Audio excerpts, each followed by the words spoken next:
sœurs, merci. Je vous retrouve encore aujourd'hui, maintenant, pour continuer nos messages de la bénédiction.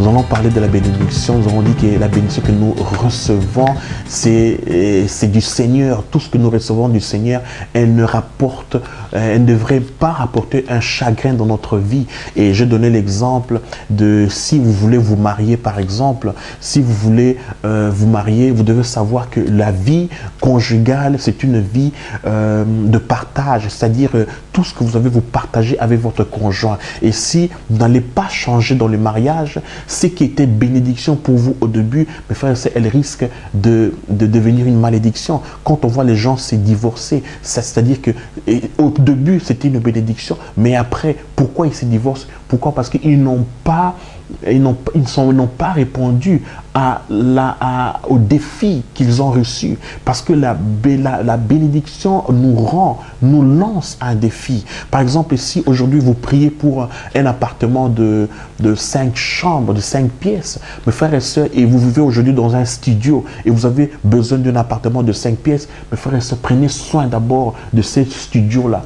Pourquoi? Parce que lorsque vous allez recevoir cet appartement de 5 pièces, vous devez savoir que c'est un défi. Vous devez travailler, vous devez prendre soin de cet appartement, vous devez la gérer, vous devez la maîtriser, vous devez la conserver. Pourquoi? Parce que vous pouvez recevoir une bénédiction et ne pas la gérer. Mes frères et sœurs, toute bénédiction qui vient dans votre vie, vous devez savoir comment la gérer. Et nous allons énumérer maintenant quels sont les défis que nous lance la bénédiction. Mes frères et sœurs, vous êtes serviteur de Dieu, vous avez besoin d'une grande église, vous priez pour avoir une grande église, vous priez, vous voulez avoir beaucoup de fidèles, mais j'ai une question à vous poser. Êtes-vous prêt à pouvoir sacrifier votre temps pour eux? Êtes-vous prêt à pouvoir sacrifier votre temps pour aimer les gens, les personnes que Dieu vous donne? Êtes-vous prêt aujourd'hui à sacrifier votre temps pour pouvoir les servir? Êtes-vous prêt aujourd'hui à être humble pour les servir?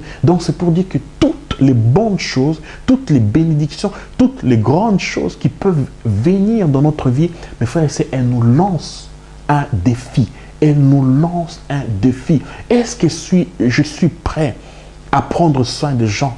J'ai besoin d'une grande église. Est-ce que je suis prêt aujourd'hui à prier pour ces gens? C'est pour cela que nous voyons aujourd'hui beaucoup de gens, soi-disant, veulent recevoir une bénédiction, mais on voit, c'est pour leur intérêt personnel. Ils ne prennent pas soin des brebis, ils ne prennent pas soin des fidèles. C'est une bénédiction d'avoir une grande église, mais ils ne répondent pas au défi que cette bénédiction leur lance.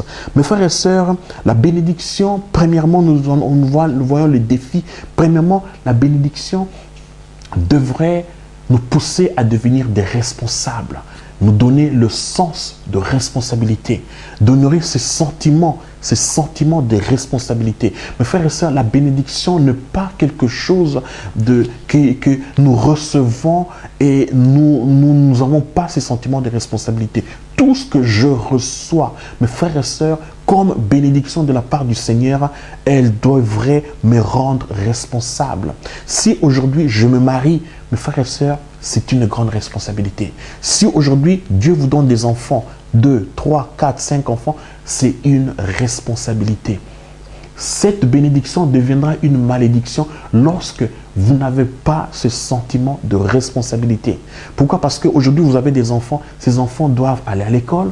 Ces enfants doivent être bien instruits, bien éduqués. Ces enfants doivent recevoir le soin de leurs parents. Donc, mes frères et sœurs, c'est une bénédiction de la part du Seigneur. Elle m'enrichit, mais elle ne doit pas être suivie de chagrin. Donc, je dois prendre mes précautions. Je dois être responsable de tous les biens que Dieu me donne. Qu'est-ce que nous rencontrons aujourd'hui? Nous voyons les enfants sont dans la rue, nous avons la délinquance. Donc, les parents ont reçu une bénédiction. Pourquoi on dit? Parce que la Bible dit que les enfants sont une bénédiction de la part du Seigneur. Et qu'est-ce que ces parents ont fait des enfants? Les enfants sont dans la rue. Ça veut dire que cette bénédiction, cette chose qui était autrefois une bénédiction pour moi, devient une malédiction. Les enfants sont désobéissants, les enfants dans la rue, dans la délinquance, les jeunes dans la criminalité. Mes frères et sœurs, nous devons prendre nos précautions. Si je veux recevoir quelque chose de la part du Seigneur, je dois devenir responsable. Je dois être responsable de ce que je reçois. Je dois travailler afin que ce que Dieu me donne, bien la gérer, bien la maîtriser, la conserver et la développer. Deuxièmement, la bénédiction, mes frères et sœurs, c'est une possibilité de pouvoir changer de caractère. Tout ce que je reçois, mes frères et sœurs, devrait me pousser à changer de caractère. C'est-à-dire, je dois avoir un caractère qui me pousse, qui m'aidera à pouvoir gérer cette bénédiction, à pouvoir maîtriser cette bénédiction. Je dois changer de caractère. Tout ce qui est paresse dans ma vie doit quitter. Tout ce qui est égocentrisme dans ma vie doit quitter. Tout ce qui n'est pas bon, tout ce qui ne correspond pas aux principes et aux valeurs du royaume de Dieu doit quitter ma vie. Donc, je dois me comporter en fonction de cette bénédiction. Je dois me conduire en fonction de la bénédiction que je reçois. Donc, je change de caractère. Si, par exemple, vous recevez une grande maison, mes frères, il faut l'entretenir. C'est-à-dire, je ne dois pas vivre dans la paresse. Je dois faire en sorte que cette maison soit entretenue. Je dois faire en sorte que la bénédiction soit entretenue. Bien la conserver, bien la maîtriser et la développer. Donc, mes frères et sœurs, ce sont des défis que nous lance la bénédiction. Troisièmement, la bénédiction, mes frères et sœurs, elle doit me libérer de l'égocentrisme. Nous avons parlé de ça. Je le répète encore, l'égocentrisme. La bénédiction, ce n'est pas, ça doit me libérer de ça. C'est-à-dire, quand je suis égocentrique, mes frères et sœurs, cette bénédiction risque de me détruire. Je vais donner l'exemple du mariage. Le mariage, la vie conjugale, c'est une vie, nous devons nous libérer forcément de l'égocentrisme. Pourquoi? Parce que le mariage, ce n'est pas pour mon bien. Quand je prends la décision d'aimer, c'est pour le bien de mon conjoint ou de ma conjointe.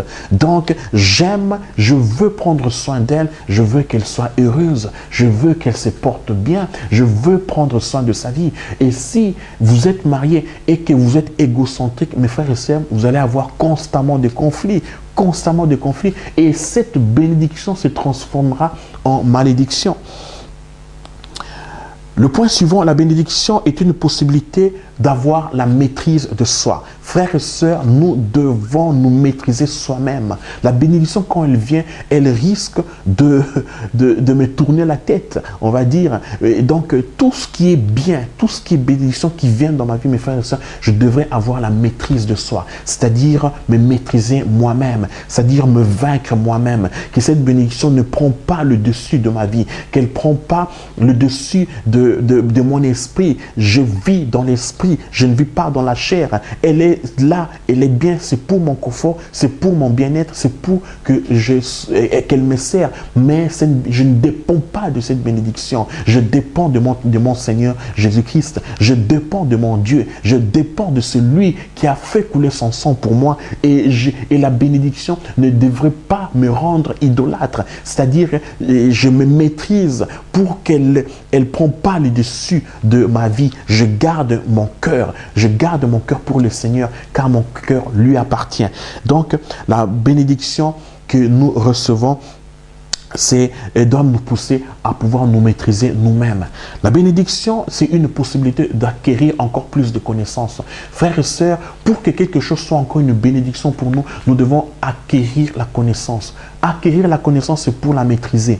Pourquoi? Parce que toute bénédiction que je ne parviens pas à maîtriser, elle sera plus une bénédiction. Donc, je dois avoir la connaissance. Je dois avoir des connaissances nécessaires pour la maîtriser. Je donne par exemple, si Dieu aujourd'hui me bénit des âmes, Dieu me bénit d'une église, mes frères et sœurs, je dois avoir des connaissances nécessaires pour les conduire, des connaissances nécessaires pour encadrer les personnes que Dieu me donne. D'un côté, c'est une bénédiction, mais elle deviendra une malédiction sans une connaissance. Si je n'ai pas de connaissances, ce qui était bénédiction ne va pas me réjouir, mais elle sera un chagrin pour moi. Elle sera une pression pour moi. Donc, pour la maîtriser, pour la conserver, je dois acquérir des connaissances.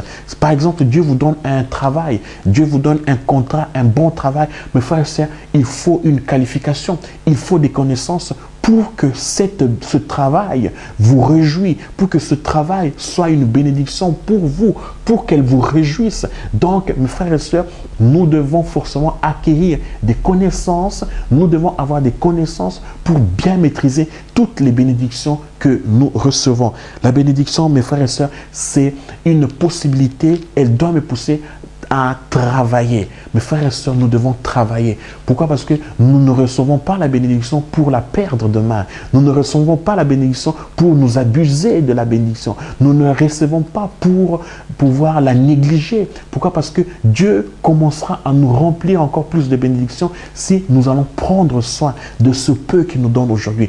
Donc, commençons à travailler plus. La bénédiction nous pousse à travailler plus. La bénédiction nous pousse à fournir plus des efforts pour la conserver, pour la maîtriser et pour bien la gérer. Frères et sœurs, ma prière aujourd'hui est que chacun de vous soit béni. Ma prière aujourd'hui est que chacun de vous soit comblé de la bénédiction du Seigneur. Mais comme vous l'avez vu, la Bible nous enseigne, nous dit que la bénédiction du Seigneur, c'est la bénédiction du Seigneur qui enrichit et elle ne fait suivre d'aucun chagrin. Mes frères et sœurs, que tout ce que nous recevons de la part du Seigneur ne puisse pas nous amener un chagrin, ne puisse pas nous séparer de l'amour du Père, ne puisse pas nous séparer de la communion fraternelle, ne puisse pas nous rendre encore, nous détruire, ne puisse pas nous séparer de nos frères, de nos sœurs.